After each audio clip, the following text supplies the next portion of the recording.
Hello ವೀಕ್ಷಕರೇ, ನಮಸ್ಕಾರ. ತಮ್ಮೆಲ್ಲರಿಗೂ ಮತ್ತೊಮ್ಮೆ ಭಾಗ್ಯ ಟಿವಿಗೆ ಸುಸ್ವಾಗತ ಕೋರ್ತಾ ಇದ್ದೀವಿ. ಭಾಗ್ಯ ಮತ್ತು ಗಿರೀಶ್.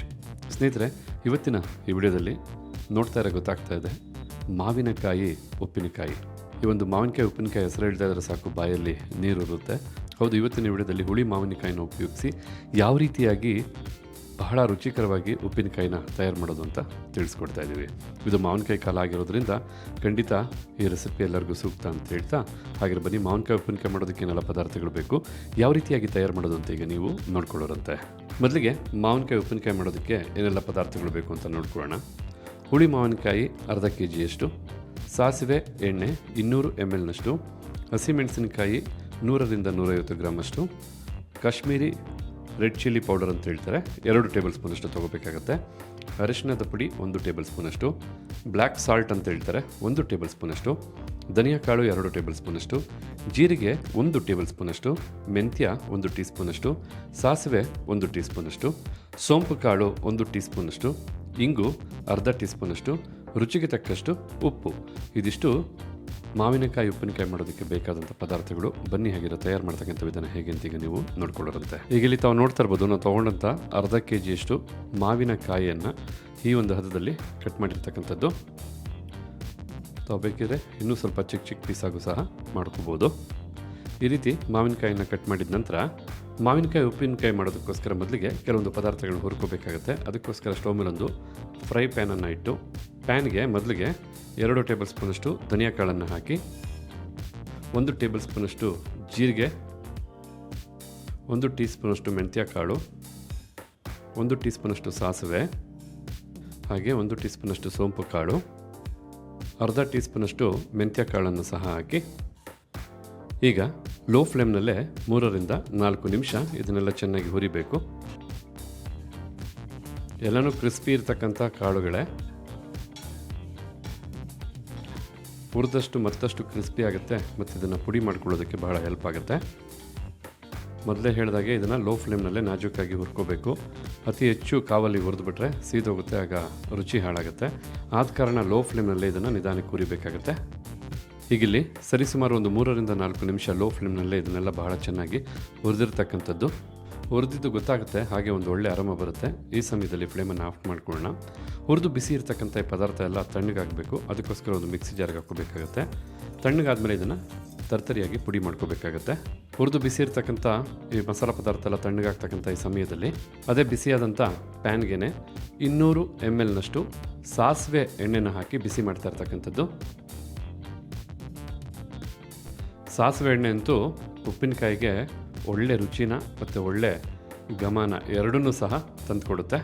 ಜೊತೆಗೆ ಸಾಸಿವೆ ಎಣ್ಣೆ ಆರೋಗ್ಯಕ್ಕೂ ಉತ್ತಮ. ಇದನ್ನು ಸ್ವಲ್ಪ ಬಿಸಿ ಮಾಡಿಕೊಂಡ್ರೆ ಸಾಕಾಗುತ್ತೆ.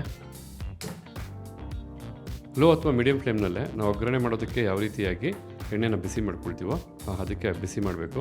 ನಾವು ಒಗ್ಗರಣೆ ಮಾಡಬೇಕಾದ್ರೆ ಸ್ವಲ್ಪ ಎಣ್ಣೆನ ಬಿಸಿ ಬಹಳ ಬೇಗ ಮಾಡ್ಕೋಬೋದು. ಇಲ್ಲಿ 200 ml ಎಣ್ಣೆ ಇರೋದ್ರಿಂದ 1ರಿಂದ 2 ನಿಮಿಷ ಬಿಸಿ ಮಾಡಿಕೊಂಡ್ರೆ ಸಾಕಾಗುತ್ತೆ.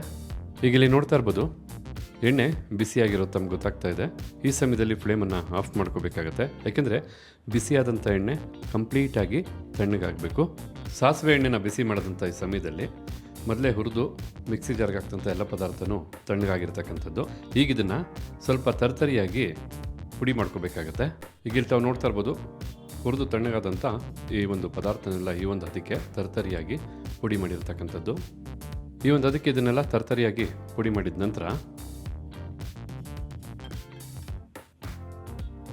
ಅದೇ ಮಿಕ್ಸಿ ಜಾರ್ಗೆ 100ರಿಂದ 150 ಗ್ರಾಮ್ ಹಸಿ ಮೆಣಸಿನಕಾಯಿನ ನೀಟಾಗಿ ತೊಟ್ಟನ್ನು ತೆಗೆದು ಬಳಸ್ತಾ ಇರ್ತಕ್ಕಂಥದ್ದು.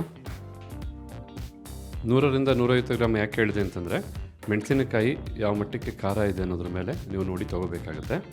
ಈಗ ಇದನ್ನು ಜಸ್ಟ್ ನೀರನ್ನು ಹಾಕದೆ ಹಾಗೆ ಪಲ್ಸ್ ಮಾಡಿಕೊಂಡ್ರೆ ಸಾಕಾಗತ್ತೆ. ನೋಡಿ, ನೀರನ್ನು ಹಾಕದೆ ಈ ಒಂದು ಅದಕ್ಕೆ ತರ್ತರಿಯಾಗಿ ಹಸಿ ಮೆಣಸಿನಕಾಯಿನ ರುಬ್ಬಿರ್ತಕ್ಕಂಥದ್ದು. ಏಕೆಂತಂದರೆ ಈ ಒಂದು ಉಪ್ಪಿನಕಾಯಿ ಮಾಡಬೇಕಾದ್ರೆ ಯಾವುದೇ ಕಾರಣಕ್ಕೂ ನೀರನ್ನು ಬಳಸಬಾರ್ದು.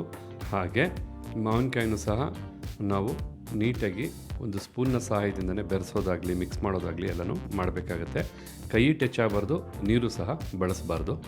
ನಂತರ ಈಗಿಲ್ಲಿ ಒಂದು ಬಟ್ಲನ್ನ ತೊಗೊಂಡು ಬಟ್ಲಿಗೆ ಮೊದಲೇ ಏನು ನಾವು ಅರ್ಧ kg ಮಾವಿನಕಾಯಿನ ಈ ಒಂದು ಹದದಲ್ಲಿ ಕಟ್ ಮಾಡಿದ್ವಲ್ಲ, ಆ ಮಾವಿನಕಾಯಿನ ಬಟ್ಲಿಗೆ ಹಾಕ್ಕೊಂಡು ರುಚಿ ಮತ್ತು ಉಪ್ಪಿನಕಾಯಿಯ ಬಣ್ಣಕ್ಕೋಸ್ಕರ ಇಲ್ಲಿ 2 ಟೇಬಲ್ ಸ್ಪೂನಷ್ಟು ಕಾಶ್ಮೀರಿ ರೆಡ್ ಚಿಲ್ಲಿ ಪೌಡ್ರನ್ನ ಬಳಸ್ತಾ ಇರ್ತಕ್ಕಂಥದ್ದು. ಬ್ಲ್ಯಾಕ್ ಸಾಲ್ಟ್ 1 ಟೇಬಲ್ ಸ್ಪೂನಷ್ಟು, ಇದನ್ನು ಸಹ ರುಚಿಗೋಸ್ಕರನೇ ಬಳಸ್ತಾ ಇರ್ತಕ್ಕಂಥದ್ದು. ಇನ್ನು ಅರಿಶಿಣದ ಪುಡಿ 1 ಟೇಬಲ್ ಸ್ಪೂನಷ್ಟು, ಹಾಗೆ ರುಚಿಗೆ ತಕ್ಕಷ್ಟು ಕಲ್ಲು ಉಪ್ಪನ್ನು ಬಳಸ್ತಾ ಇರ್ತಕ್ಕಂಥದ್ದು. 1.5 ಟೇಬಲ್ ಸ್ಪೂನಷ್ಟು ಉಪ್ಪಿರ್ಬೋದು. ಹಾಗೆ ನಾವು ಮೊದಲೇ ಮಿಕ್ಸಿ ಜಾರಲ್ಲಿ ಹುರಿದು ಪುಡಿ ಮಾಡೋದಂಥ ತರ್ತರಿಯಾಗಿ ಪುಡಿ ಮಾಡೋದಂಥ ಮಸಾಲ ಪದಾರ್ಥನೂ ಸಹ ಹಾಕಿ, ಜೊತೆಗೆ ಮಿಕ್ಸಿ ಜಾರಲ್ಲಿ ತರ್ತರಿಯಾಗಿ ರುಬ್ಬಿದಂಥ ಹಸಿಮೆಣಸಿನಕಾಯಿನೂ ಸಹ ಹಾಕಿ, ನಂತರ ನಾವೇನು ಸಾಸಿವೆ ಎಣ್ಣೆನ ಬಿಸಿ ಮಾಡಿದ್ವಿ, ಎಣ್ಣೆನೂ ಸಹ ಕಂಪ್ಲೀಟಾಗಿ ತಣ್ಣಗಾಗಿದೆ. ಆ ಒಂದು ಎಣ್ಣೆನೂ ಈ ಒಂದು ಬಟ್ಲಿಗೆ ಹಾಕಬೇಕಾಗತ್ತೆ.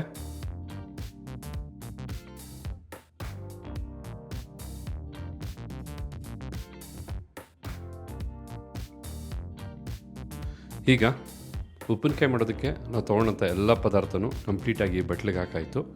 ಈಗ ಇದನ್ನು ಬಹಳ ಚೆನ್ನಾಗಿ ಮಿಕ್ಸ್ ಮಾಡ್ಕೋಬೇಕು. ಮೊದಲೇ ಹೇಳಿದಾಗೆ ನೀರಾಗ್ಬೋದು ಅಥವಾ ಕೈ ಆಗ್ಬೋದು, ತಾಕಬಾರ್ದು, ಮಿಕ್ಸ್ ಮಾಡಬಾರ್ದು. ಒಂದು ಸ್ಪೂನ್ನ ಸಹಾಯದಿಂದಲೇ ಇದನ್ನೆಲ್ಲ ಚೆನ್ನಾಗಿ ಬೆರೆಸಿ ಮಿಕ್ಸ್ ಮಾಡಬೇಕಾಗತ್ತೆ.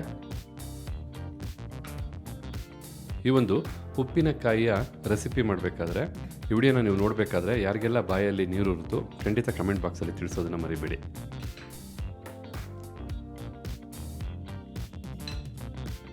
ಎಲ್ಲ ಒಂದು ಮಾವಿನಕಾಯಿ ಪೀಸ್ಗೂ ನೀಟಾಗಿ ಮಸಾಲ ಎಣ್ಣೆ ಎಲ್ಲ ಬೆರಿಬೇಕು.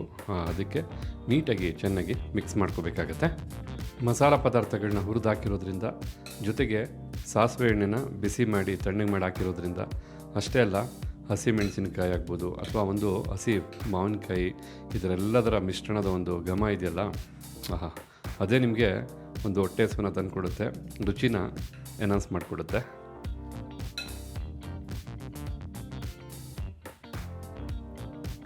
ಈಗ ಇಲ್ಲಿ ನೋಡ್ತಾ ಇರ್ಬೋದು, ಕಂಪ್ಲೀಟಾಗಿ ಮಾವಿನಕಾಯಿ ಉಪ್ಪಿನಕಾಯಿಗೆ ಹಾಕ್ತಂಥ ಎಲ್ಲ ಪದಾರ್ಥನೂ ಚೆನ್ನಾಗಿ ಬೆರೆಯೋ ಹಾಗೆ ಮಿಕ್ಸ್ ಮಾಡಾಯಿತು. ಬೇಕಿದ್ರೆ ನೀವು ಇನ್ನೂ ಸ್ವಲ್ಪ ಎಣ್ಣೆ ಹೆಚ್ಚು ಹಾಕ್ಕೋಬೋದು. ಉಪ್ಪಿನಕಾಯಲ್ಲಿ ಎಣ್ಣೆ ಹೆಚ್ಚಿದ್ರೆ ಖಂಡಿತ ಸ್ವಲ್ಪ ರುಚಿ ಎನ್ಹಾನ್ಸ್ ಮಾಡಿಕೊಡುತ್ತೆ. ಹಿಂಗು ಮತ್ತು ಉಪ್ಪೆಲ್ಲ ಹಾಕಿರೋದ್ರಿಂದ ಒಂದು 2 ದಿನ ಹೊಂದ್ಕೋಬೇಕು. 2 ದಿನ ಹೊಂದ್ಕೊಂಡ್ರೆ, ಅಂದರೆ ಉಪ್ಪಿನಕಾಯಿ ಮಾಗಿದರೆ ಖಂಡಿತ ನಿಮಗೆ ರುಚಿ ಮತ್ತಷ್ಟು ಚೆನ್ನಾಗಿರುತ್ತೆ. ನಿಮ್ಗೆ ಹಾಗೆ ಫ್ರಿಜ್ಜಲ್ಲಿ ಹಿಡಿದ್ರೆ, ಹೊರಗಡೆ ಇಡ್ತೀನಿ ಅಂದರೆ ಒಂದು ವಾರದಿಂದ 10 ದಿನಗಳ ಕಾಲ ಇದನ್ನು ಹಾಗೆ ಇಡ್ಬೋದು. ನೀವು ಫ್ರಿಜ್ಜಲ್ಲಿ ಸ್ಟೋರ್ ಮಾಡಿಟ್ರೆ ಖಂಡಿತ 3 ತಿಂಗಳಿಗೂ ಹೆಚ್ಚು ಕಾಲ ಇದನ್ನು ಬಳಸ್ಬೋದು.